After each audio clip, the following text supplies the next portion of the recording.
ગીર વિસ્તારના 3 જિલ્લાના 196 ગામોમાં ઇકોઝોનનો કાયદો લાગુ કરવા સરકાર દ્વારા ગેજેટ જાહેર કરાયો।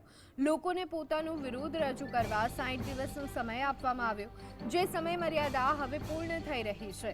ત્યારે હવે સરકાર આ અંગે શું જાહેરાત કરે છે તે તો જોવું રહ્યું। મહત્વનું છે કે સોમનાથ ખાતે સરકારની ચિંતન શિબિર યોજાઈ, તો બીજી તરફ ખેડૂતોની ઇકોઝોનના ગેજેટને ચિંતન શિબિરમાં કોઈ ચર્ચા કરવામાં નહોતી આવી।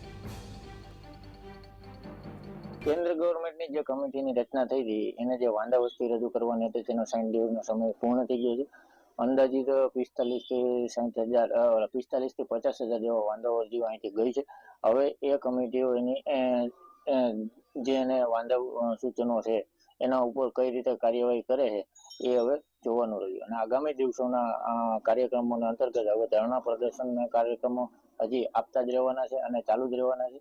આગામી દિવસોમાં ભારતીય કિસાન સંઘ દ્વારા ગુજરાતના તમામ જિલ્લાઓમાં જિલ્લા મથકોએ આવેદનપત્ર આપી અને આ આંદોલનને રાજ્યવ્યાપી આંદોલન બનાવવાની તૈયારી ચાલુ રહી છે। સરકારશ્રી દ્વારા જે ગેજેટ બહાર પાડવામાં આવેલું હતું એમાં 60 દિવસની અંદર જે વાંધા અરજી કરવાની હતી, મેલ કરવાના હતા, એમાં ગીર ખેડૂત હિતરક્ષક સમિતિ તથા ખેડૂતો દ્વારા 50 દિવસની અંદર 45 થી 47,000 જેટલા વાંધા અરજી અને મેલ કરવામાં આવેલ છે। ગામડે ગામડે કમિટી ગોઠવી અને મેલ કરવામાં આવેલ છે તથા મહાસભાઓ પણ કરેલ છે, જેથી કરીને ખેડૂતો જાગૃત થાય અને આવનાર સમયની અંદર ઇકોઝોન લગતી કાર્યવાહીની અંદર ખેડૂતો જાગૃત રહે અને જ્યાં સુધી લડત પૂરી ન થાય ત્યાં સુધી સપોર્ટ કરતા રહે।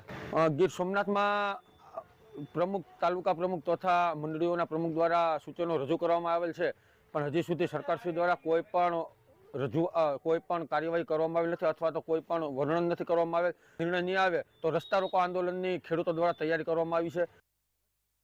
અત્યારે ઇકોઝોન લાગ્યું નથી, પણ અત્યારે જે વન વિભાગની જે વર્તણૂક છે એ ખેડૂત પ્રત્યે બહુ ખરાબ છે।